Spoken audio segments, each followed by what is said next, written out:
All right, here we go. Starting on this video, we'll be discussing the major cells that you'll find traveling through our bloodstream, going around our body.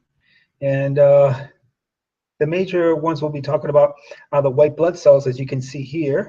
Lift it up a little bit. These are white blood cells, okay? All right. You notice I have them lined up here because there's going to be a way to help us memorize these white blood cells. First, we have here this white blood cell here. This is going to be called, let me do it like this. It's going to be called a neutrophil. These are the lymphocytes right here and here. This is actually an immature lymphocyte, and this one here is a mature lymphocyte. Here we have the monocyte. Here we have the eosinophil.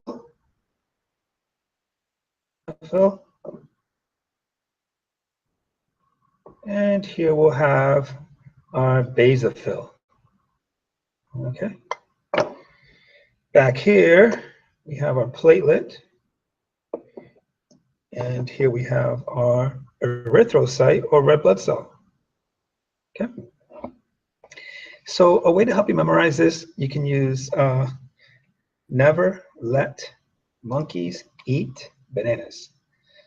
Never let monkeys eat bananas. NLMEB. Neutrophil, lymphocyte, monocyte, eosinophil, and basophil. Okay, and then we can also do the percentages this way.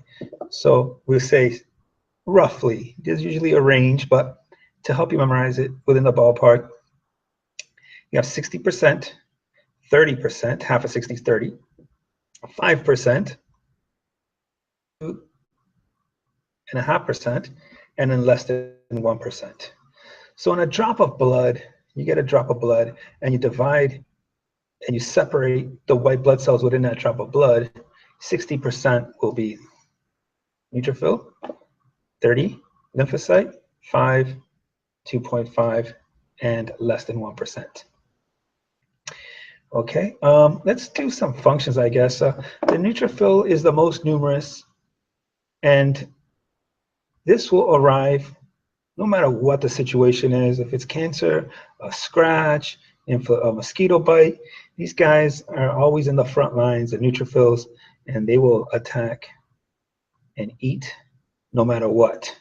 Okay, many of them, they take a lot of chances and they go and attack. Lymphocytes, this is a mature lymphocyte, halo of a cytoplasm. This a lot of cytoplasm is the immature fat.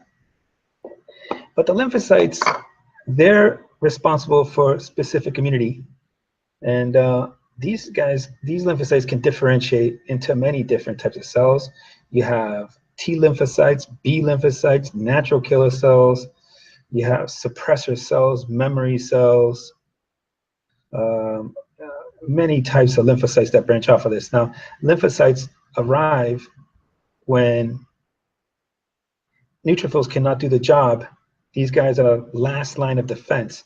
If a virus or bacteria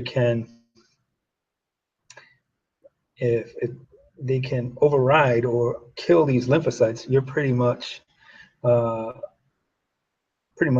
you probably have cancer, most likely have cancer, and you won't have much time to live if these guys are not around your body protecting you. So they're part of the specific immunity. Also, you have the monocyte here. Okay, these are the biggest of all the white blood cells, and the monocytes 5%, and these guys can engulf over 100 bacteria at the same time. So these are like the giants of the white blood cells, although it doesn't give justice comparing it side by side with these, but these are 3 times bigger than most likely these cells, and do a lot of damage, but only 5%. All right, then we have here eosinophils. These are 2.5%, and these engulf parasitic worms. Okay, and this is basically an anti-inflammatory as well. Okay, so this lowers inflammation, along with our cortisol that we discussed in the zona glomerulosa of the endocrine gland, adrenal gland. And then here we have finally the basophil, and basophil releases heparin, histamine, and serotonin, and these guys are causes inflammation. So whenever you have a mosquito bite, a scratch, or a cut, skin gets inflamed. These guys are releasing cortisol to increase the blood into that area to help fight the infection. Also increases the temperature to make those bacteria uncomfortable. So here we have the basophil. Inflammatory, anti-inflammatory. Okay, and then finally here we just have the platelets. Platelets are responsible for blood clotting. Okay, so if you have a cut, these guys line up around the cut, and this is like the adhesive on a Band-Aid, and this is like the cotton on a Band-Aid. It will attach to the walls. The cotton part, I guess, of the Band-Aid is going to plug up that that cut or that hole. And then finally,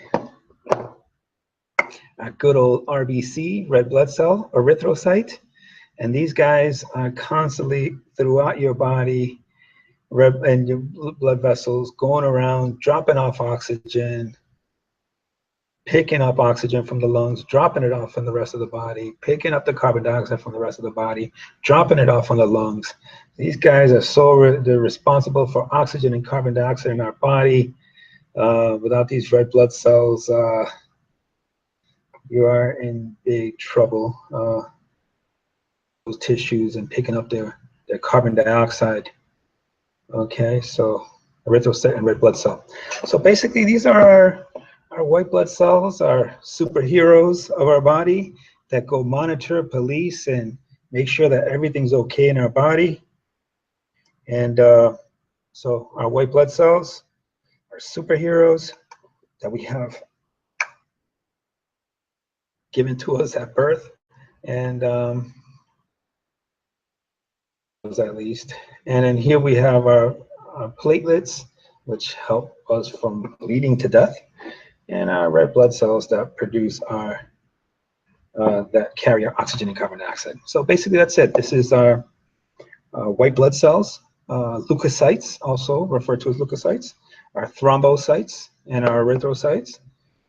And hope you like this video and have a better understanding of how important these cells are within our bloodstream. Until the next one.